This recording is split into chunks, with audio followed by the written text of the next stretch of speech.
episode 78 of EIB Music News with Patrice and TC. So let's get it cooking, baby. Oh, before that...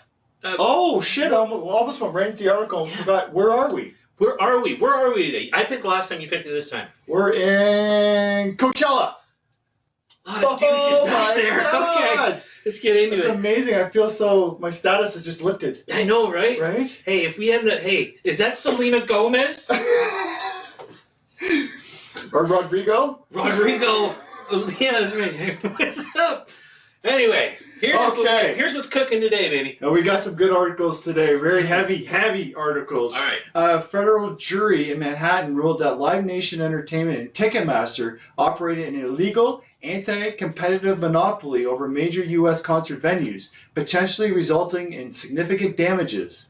The verdict, which concluded that the companies stifled competition and overcharged consumers, may lead to a court-ordered structural change. About fucking time. Boom. I don't About want to fucking time, man. table too hard, but good for them. Yeah. Good for them. And this was after the same federal judge made them pay, I think it was like $260 million or something stupid, but didn't find them, held them accountable for it. That's right. And I think it was 33 states stuck with it and be like, no, and they continued. Good. You know, and yeah, they're gonna fight this and all this kind of shit. Live Nation said they're gonna fight it and they're gonna try to overturn it, but it sounds like for the most part this is a go. The judge just has to review. I don't know the legal mumbo jumbo shit, but he's got to review it and make say if they have to actually structurally change what they do. Yeah. And you know what was really cool is remember Pearl Jam in the early 90s tried to take Ticketmaster to court. Yeah, that was true. The early 90s, and that's before they got together with before Live Nation bought them. Yeah, you say that 90s bands that really stood up, and I know they get talked about a lot, but Kurt Cobain, Nirvana, there's an excellent clip out there where he literally is talking about tickets for Madonna, and this is in the early 90s, were $80, and he was like stifled. He's like, to see Madonna? Right. And these guys have had a stranglehold on this crap for so long. I hope they get taken down, man. It's insane now. It's just insane. Good. Yeah, no, I thought it was incredible that jury actually found them guilty. And they were saying buyers were overcharged $1.72 for every ticket, which doesn't sound like a lot, but you have millions and millions of people buying tickets. That's a lot of fucking money like every month. Yeah. Man, interest over the years that they really wanted to do that, and it's a monopolistic bully, and that's exactly what they are. Yeah, I agree, and nor do they care.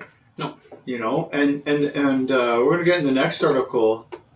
Okay, so I guess artists weigh in on the latest verdict. Yeah, and they talk about just the monopoly they have and how they're ruining all these smaller venues, and I think it was. What was it, Rhode Island or somewhere, Portland, I think it was, that started a union or a group saying we don't want Live Nation in here because they wanted to start open up a mid-sized venue, and Portland all came together and said no, we don't want this. Good. You know, so they kind of prevented them from coming in because they would have ruined all the ones around them. And there was an artist that actually started, and I wouldn't mind talking with them if we could actually get a hold of them and have them on the show. It's United Musicians and Allied Workers. Okay. You know, so they're for grassroots artists. They're a union that advocates for these smaller venues and smaller artists. And I shouldn't say small. That's a bad way to put that. Not smaller artists, but just grassroots artists. Oh. It says it was founded too by an artist, the Downtown Boys, which is a punk band from Providence, Rhode Island. Yeah. Too. So that's nice when artists, like you said, artists getting involved with this, because we played a clip not too long ago where the girl from Garbage was on there talking shit, saying, hey, this is insane. The fact you guys can come here and afford it, it's out of their reach to a certain point. Because the dynamic pricing, we've talked about that numerous times. Yeah. And I'm glad that this is good. You know what? Fucking Ticketmaster, man. Piece of shit. Well, they said they started this too because they got hit so hard with COVID when COVID happened, all these smaller venues and everything. But the bigger venues, somehow, Live Nation venues never suffered at all. No? Why would they? Why? Because it's idiots like this back here I keep paying for it. You know what? I feel like some chicken nuggets and caviar. Oh, okay, cool. That's $100. I do not. Fuck. I spend it on my charge station. Can we just get caviar? Perfect. All yeah. right. Now, well, let's just go to the stream. I'm sure we can find some salmon eggs. We're all right. Not the same. Not the same. I guess. I don't know. Not the same. All right. On April 14th, 2026, Judge Jed S. Rakoff of the U.S. District Court for the Southern District of New York granted a $322.2 million default judgment in favor of Spotify and the three major record labels, Universal, Warner, and Sony, against Shadow Library Anna's Archive. So what's that about? So basically what I've been reading this is Anna Archives was basically going on these sites and basically just taking all the music and everything that they have. I guess they have these programs that can do that. BitTorrent. So this is like That's Pirate Bay. Sorry, yeah. Yes, torrents. Mm-hmm. Okay. So torrents are, I mean, I don't think they went anywhere, but it looks like they're making a bit of a comeback. Good. Yeah, they kind of are, and they're stealing that, but they're using it for AI. Yeah. Oh, okay. Yeah. Okay. So I guess they stole, I don't know, over 100,000 copies approximately 86 million scrap files in total. I was a bit off. Oh, yeah. 100-some thousand, 86 million. I'm sure it was covered on those other billions of podcasts shit that were existing too. We'll get the stats on that. It's getting up there, though. It is. There is a lot of really good podcasts. For sure, man. So, yeah, it's crazy how much Spotify got, though. They got 300 million from this, and the music labels got, like, nothing. Because I think with Anna Archives, they were mostly targeting Spotify. So they went on Spotify's site, and they, I don't know how you do it exactly. They just did some program that stole the files. Hacker kind of crap. I'm sure Trump probably knows that way to do it. But, Trump probably knows a lot about this, too. Actually, I think about all this kind of that stuff. might be his username right in there. Yeah. Shit, they don't know who Anna's Archives is. T. Smith. We'll find you. We're gonna get you. Yeah, I thought that was really, really interesting about that. How they got basically Anna Archives was like, "Fuck you guys, we're taking this." Mm.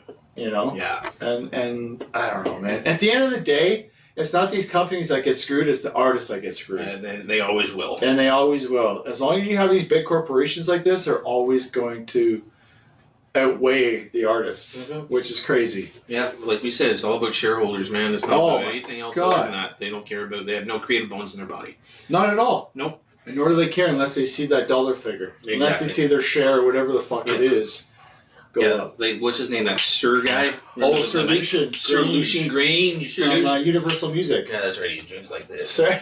He's probably back there and he's got that $40,000 suite. Douche! No, he's probably got the $70,000. That was for the whole weekend. Oh, that's right. Yeah, you can't just have it for one day. Come on. Yeah. You know. Well, yeah.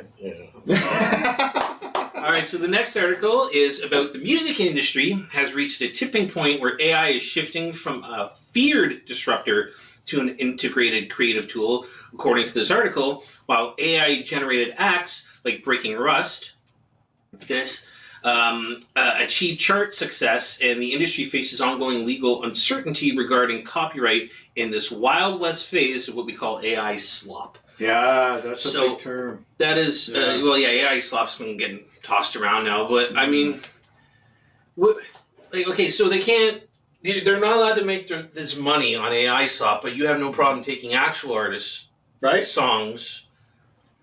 Like, where's this line? I guess it is the Wild West, because it's a completely gray area. There's no black and white with this shit yet. And it's funny, they are taking it back to when, LimeWire and all that kind of stuff was out. And they're taking it back to that kind of Wild Westness. Mm-hmm. I guess I don't know if that's a term, but whatever it is, that's kind of what they're comparing it to, because there's no laws, there's no nothing right now. The only thing that I think that they have with them, or for them, is the copyright.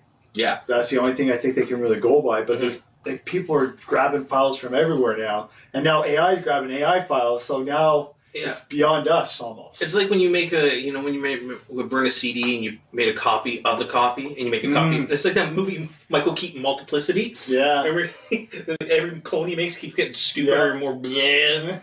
and that's what it's like. It's going to turn into, and it's going to just end up being just. Or it's almost like what was it? The Homers in that House of Horrors. Oh yeah, they get in the hammock. The hammock. They kept producing a bunch of Homers. That's kind of what we're at right now. That hammock just keeps producing more and more. Do you want to hear Breaking Rust? Do you want to hear a song?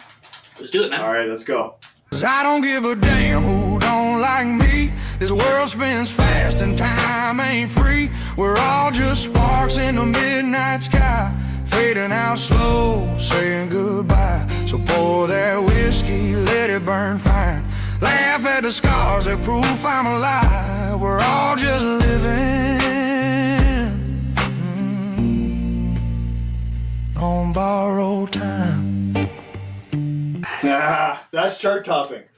It's just, every time I hear an AI tune, like we heard on the episode, Michelle's tune, your tune before, it's like again, you're going to be making your own music, and you won't want to listen to new music unless it's your own. True. It's crazy. Right. It's crazy. Well, it's crazy with Suno and all this stuff that's coming out with all this music. Like, we'll get into another episode or article, but it's fucking insane. Mm-hmm. Basically, get on board. Yeah, move on. It's happening. It's happening in film too. Mm-hmm. Like everyone's like, "Oh, you can't Google everything." It's like now we Google everything, you don't even think about it. Mm-hmm. I think that's kind of where we're going with Suno and UDO and all these companies are going to be coming up to be huge. Mm-hmm. Are either we're on board or, like you said, we're left behind. Yeah, that's unfortunate. Producer Diplo, I think I'm saying that right, has urged musicians to adopt generative AI or face being obsolete, claiming AI tools can produce superior vocals compared to human singers. Diplo argued that leveraging historical music knowledge to prompt AI gives creators an edge, amid industry backlash calling the stance anti-worker. Yeah, there's nothing wrong with that statement, but again, you can complain about it as much as you want. It's going to happen. Mm-hmm. And yeah, I mean, it's hard to take a stance on this and not at like a global level when it's just taken over so much and everything. Yeah, right? Yeah. And I kind of, like he said, basically, what was he saying there? Get on board or be an Uber driver. Which I think that's going probably AI yeah, right now anyway.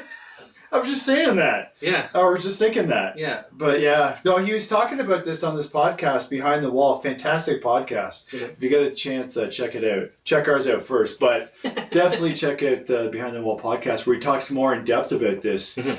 So he's, I think he's right. Yeah, I think he's right, man.